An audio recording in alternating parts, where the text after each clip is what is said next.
تعالیٰ نے قیامت کی ہولناکیوں کا تذکرہ کیا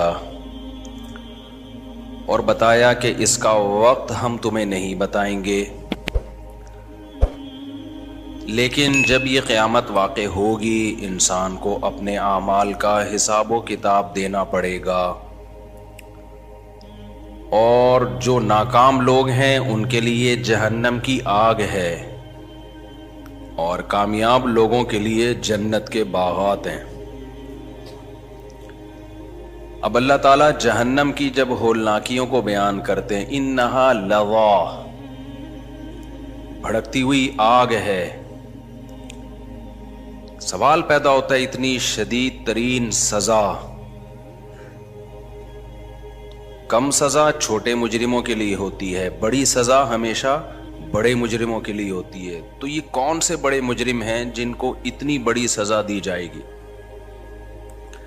تو اللہ کہتے ہیں تدعو من ادبر وتولی، یہ ان لوگوں کو اپنی طرف بلائے گی جنہوں نے ہمارے حکم سے پیٹھ پھیری اور منہ موڑا۔ دنیا میں کوئی بھی کسی کو بلا رہا ہونا اور وہ اس کی دعوت کو ٹھکرا دے تو ٹھکرانے والے کو، سارے ٹھکرانے والے کو ایک جیسا مجرم نہیں سمجھا جاتا، یہ ڈیپینڈ کرتا ہے کہ بلانے والا کون ہے۔ آج جو ایتھیت ملحد لوگ ہیں نا، کہتے ہیں نماز نہیں پڑھتے تو اللہ اٹھا کے آگ میں پھینک دے گا، یہ کیا بات ہوئی؟ بات نماز پڑھنے یا نہ پڑھنے کی نہیں ہے، بات اس کی ہے کہ آرڈر دینے والا کون ہے۔ جو جتنا بڑا ہوتا ہے نا اس کے آرڈر کی ویلیو اتنی زیادہ ہوتی ہے۔ میں بار بار مثال دیتا ہوں کہ آپ کے کسی دوست نے کہا یار پانی لے کے آؤ، آپ نہیں لے کر آئے، چھوٹا سا جرم سمجھا جائے گا، یار دوستی میں اتنا بھی خیال نہیں کیا، گیا ہوا تھا نا کولر کے پاس ہی تھا، لیتا آتا۔ لیکن جیسے جیسے آرڈر بڑھتا چلا جائے گا، آپ کے بڑے بھائی نے بولا یار پانی لے آؤ، آپ نے کہا نہیں لا رہا، یہاں تھوڑا سا معاملہ جذباتی ہو جائے گا، بھائی کو آئے گا غصہ، یہ زیادہ بڑا جرم سمجھا جائے گا۔ کوئی بوڑھا آدمی آپ سے پانی مانگ رہا ہے، یار بیٹا تم کولر کے پاس ہی ہو، میرے سے چلا نہیں جاتا، پانی لے آؤ، آپ نہیں لے کر آ رہے، جتنے لوگ وہاں پر ہوں گے آپ کو برا بلا کہیں گے، یار کچھ شرم کر، کچھ حیا کر، بوڑھا آدمی ہے یار۔ چلو اس سے چلا جاتا بھی تھا تو ایک بزرگی، ایک عمر کا بھی کوئی تقدس ہوتا ہے، کوئی احترام ہوتا ہے۔ آرڈر کیا ہے؟ صرف پانی۔ آرڈر دینے والے سے حکم چینج ہو رہا ہے کہ نہیں ہو رہا؟ اس کی ویلیو چینج ہو رہی ہے کہ نہیں ہو رہی؟ یہی پھر آپ کی ماں یا آپ کا باپ بولے اور زیادہ اس کی ویلیو بڑھ جائے گی۔ تو بات یہ نہیں ہے کہ آپ کس کے حکم کو فالو، کون سے حکم کو فالو کر رہے ہو، بات یہ ہے کہ حکم دینے والا کون ہے۔ تین چیزیں ہوتی ہیں جس سے کسی کے حکم کی ویلیو بڑھتی ہے۔ ایک آپ کا اس سے ریلیشن کیا ہے، دوسرے اس کے آپ پر احسانات کتنے ہیں، تیسرا وہ پاورفل کتنا ہے۔ تین چیزیں دیکھی جاتی ہیں۔ آپ کا دوست ہے، آپ کا اس سے کوئی احسانات نہیں ہے اس کے آپ کے اوپر، نہ وہ کوئی پاورفل ہے، طاقتور ہے، لیکن ریلیشن ہے۔ وہ بھی اگر آپ کو کسی بات کا کہتا ہے تو آپ اس کا دل رکھتے ہو، آپ کہتے ہو یار میرا اس سے کیا ہے، ریلیشن ہے، حالانکہ اس نے آپ پر احسانات بھی نہیں کیے اور وہ آپ سے زیادہ پاورفل بھی نہیں ہے، کچھ بگاڑ بھی نہیں سکتا، لیکن ریلیشن کی بیس پہ بھی احکام کو فالو کیا جاتا ہے۔ ریلیشن ایسا ہے بھائی کیا کریں یار، پرانی دوستی ہے، کوئی نئی بھی نہیں ہوئی ہے۔ اور دوسری چیز ہے ریلیشن تو نہیں ہے لیکن احسان ہے، ریلیشن نہیں ہے لیکن کیا ہے، احسانات ہیں۔ احسان کیسا ہے؟ بھائی ایک دن آپ کو پانی کی ضرورت تھی، اس نے پلا دیا تھا، یہ اس نے احسان کیا تھا۔ اب وہ آپ سے کہہ رہے یار ذرا مجھے پانی پلا دو، یا مجھے 50 روپے دے دو، ضرورت ہے، اور یاد بھی دلا دیا اس نے، یار یاد ہے تمہیں ایک دفعہ 50 روپے کی ضرورت تھی تو میں نے دیے تھے، کوئی ریلیشن نہیں ہے آپ کا اس سے، نہ کوئی کچھ بگاڑ سکتا ہے آپ کا وہ، کہ نہ آپ کیا کہتے ہو بھائی احسان کیا تھا یار، میرا بھی فرض بنتا ہے کہ میں بدلا دوں، اس کے آرڈر کو میں پورا کروں۔ تیسری چیز ہے طاقت اور پاور۔ بعض دفعہ نہ اس کا احسان نہ کوئی ریلیشن، لیکن بندہ کیا ہوتا ہے؟ پاورفل ہوتا ہے۔ تو آپ اس پاورفل ہونے کی بیس پہ بھی اس کے آرڈر کو فالو کرتے ہو۔ ایس ایچ او صاحب نے، پولیس والے گاڑی روکتے ہیں نا، کہتے ہیں ڈاکومنٹس دکھائیں آپ کیا دکھاتے ہیں اس کو؟ ڈاکومنٹس ہی دکھاتے ہیں آپ اس کو، حالانکہ نہ کوئی ریلیشن نہ اس کے کوئی آپ پر احسانات، لیکن آپ کو پتا ہے یار نہیں دکھائے ڈاکومنٹس، پاورفل آدمی ہے، چالان کر دے گا۔ تو جیسے جیسے وہ عہدہ اوپر ہوتا چلا جائے گا اس کی پاور بڑھتی چلی جائے گی، اور اس کے حکم کی ویلیو بھی آپ کی نظر میں بڑھتی چلی جائے گی۔ بھائی اس نے آرڈر دیا ہے، ایس ایچ او صاحب آپ کو تھانے بلائیں، کوئی پولیس والا کان میں آ کے کہہ دے ایس ایچ او صاحب نے بلایا، آپ بولو گے میں خود بائک میں جا رہا ہوں، اس سے پہلے کہ موبائل آئے مجھے اٹھا کے لے کے جائے، خود تمیز سے، ہاں بھاگنا وہاں ہوگا جہاں آپ کو یہ خطرہ ہو کہ پکڑا نہیں جاؤں گا، جہاں پاور ہوگی وہاں نہیں بھاگو گے آپ۔ تو اب دیکھو ایک ہی آرڈر ہے، ریلیشن سے چینج ہو رہا ہے، احسانات سے چینج ہو رہا ہے، اور طاقت اور قوت سے چینج ہو رہا ہے۔ تو اللہ تعالیٰ قرآن میں یہی دلائل دیتے ہیں، 3 قسم کے اللہ نے دلائل دی ہیں کہ میری ویلیو اور میرے آرڈر کی ویلیو سب سے زیادہ ہونی چاہیے، سب سے زیادہ۔ نمبر 1، میں سب سے زیادہ طاقتور ہوں۔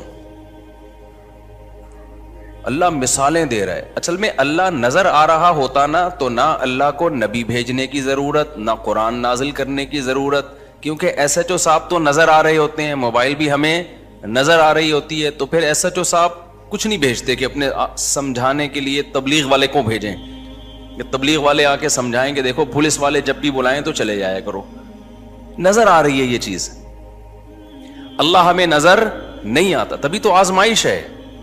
پولیس جب کسی کو بلائے گی تو جانا یا نہ جانا آزمائش نہیں ہے، آپ کے پاس نہ جانے کا آپشن ہی نہیں ہے، آپشن جب ہے جب آپ اس سے بھی زیادہ پاورفل ہو۔ آپ کو ایس ایچ او نے بلایا اور اتفاق سے آپ ڈی ایس پی نکلے ٹھیک ہے، اس کو پتہ نہیں تھا کہ یہ فلاں تھانے میں ڈی ایس پی ہے، پھر آپ بولو گے کہ تو نے مجھے بلایا نا، اب میں نے تجھے بلایا ہے، تو آ جا۔ اسے کہتے ہیں لینے کے دینے پڑ جانا۔ جیسے ایک آدمی نے چاقو نکالا، جو کچھ ہے جیب میں نکال دے، اس نے جیب سے پسٹل نکالی اور بولا اب تیری جیب میں جو کچھ ہے تو نکال دے۔ تو اللہ تعالیٰ نے قرآن مجید میں اپنی طاقتور ہونے کے دلائل دی ہیں۔ کہا بھائی تمہیں کیوں یقین نہیں آتا کہ میں پاورفل ہوں؟ تم مجھے نہیں دیکھ رہے، میری بنائی ہوئی چیزوں کو تو دیکھ رہے ہو نا۔ اتنی بڑی کائنات بنا دی اور کیا کمالات ہیں، کیا کمالات ہیں، ایسی پاور، ایسی طاقت۔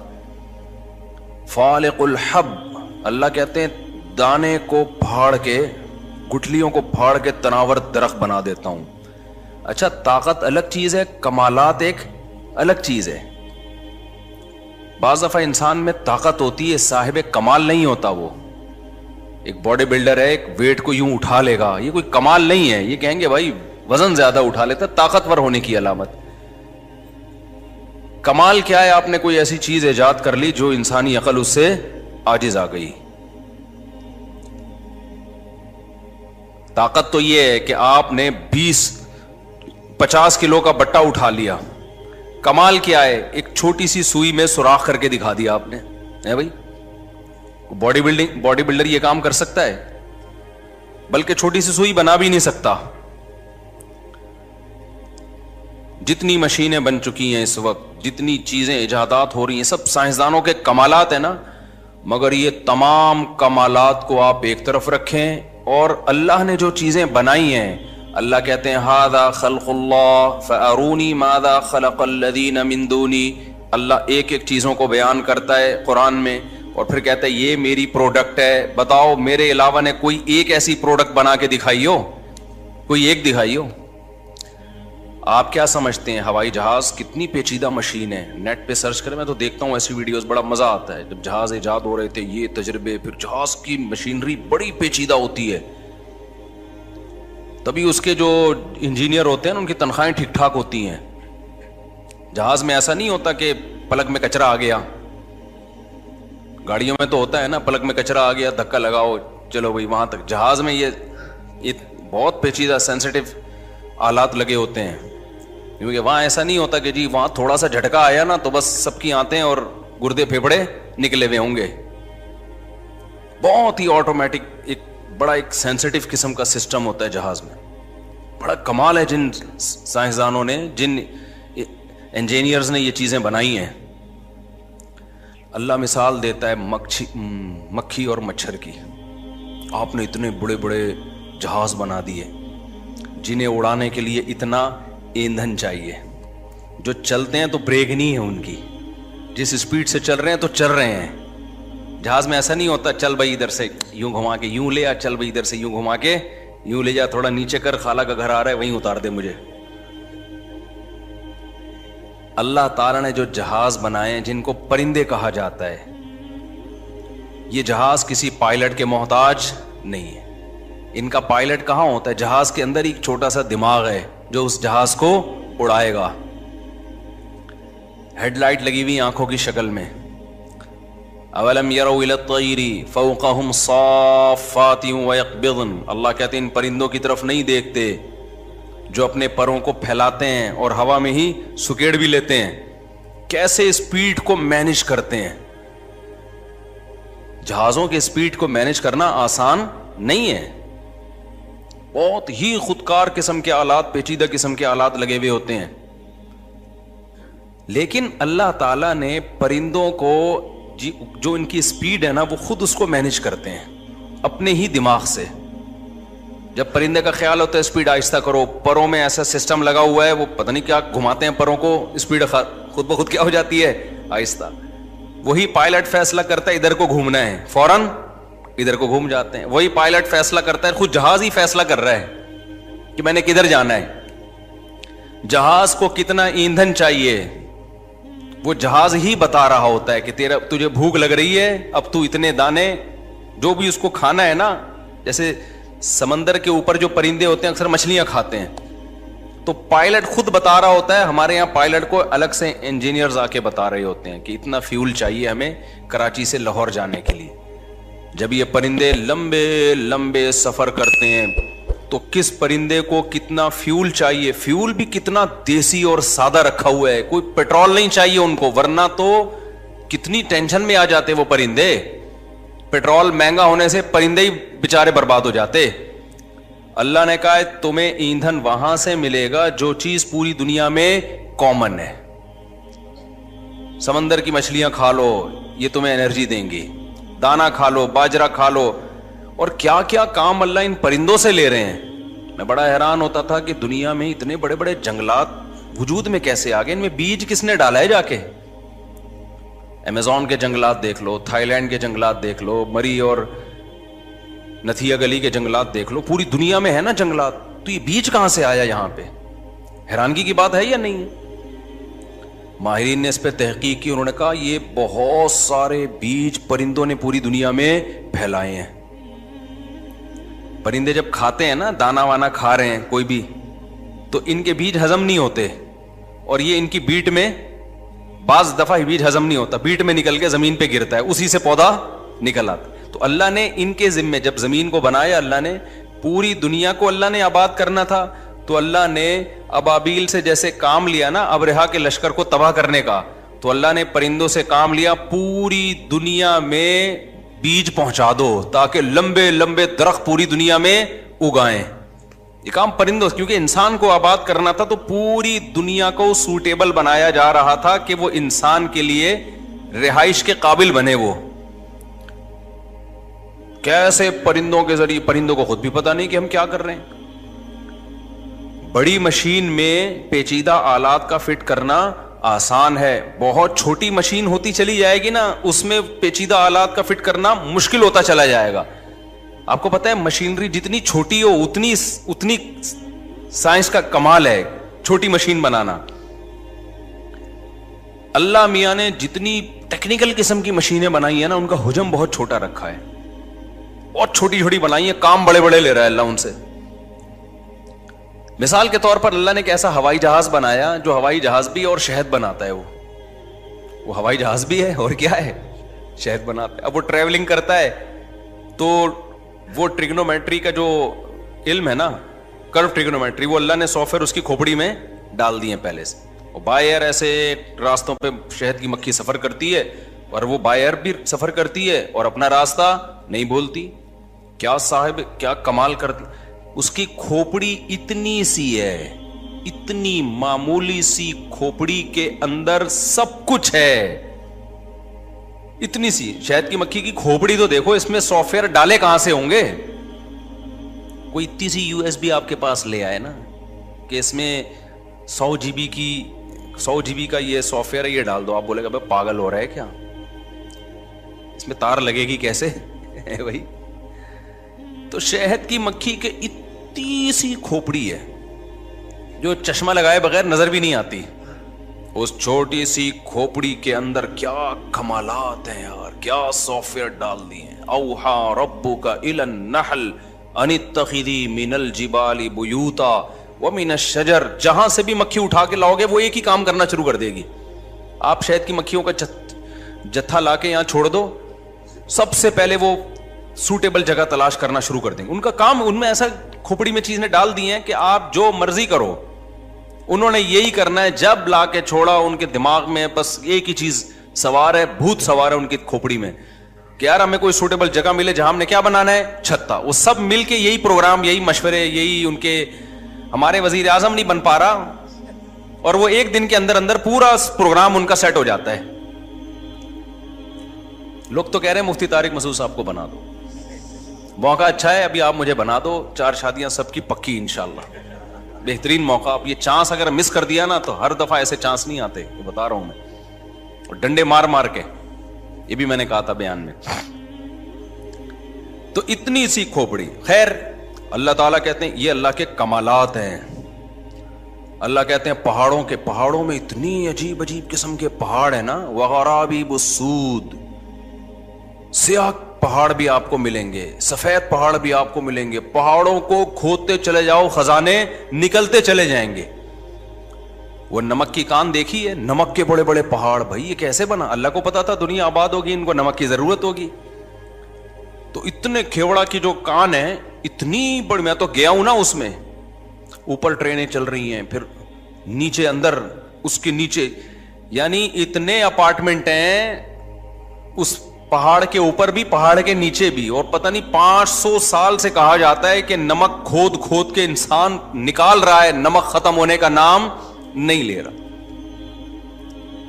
ایسے کھود کھود کے نکال رہے. اتنا نمک کے پہاڑ اللہ نے پیدا کر. کوئلے کی کانیں ہے, مٹی, کوئلہ کیسے بنا دیا اس نے.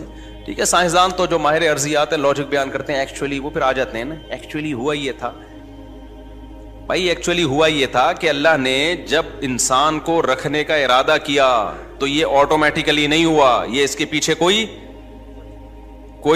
ہے جو مینجمنٹ کر رہا تھا کہ ان کو کوئلے کی بھی ضرورت پڑے گی, ان کو ڈیزل پٹرول کی بھی ضرورت پڑے گی, آبادی بڑھے گی.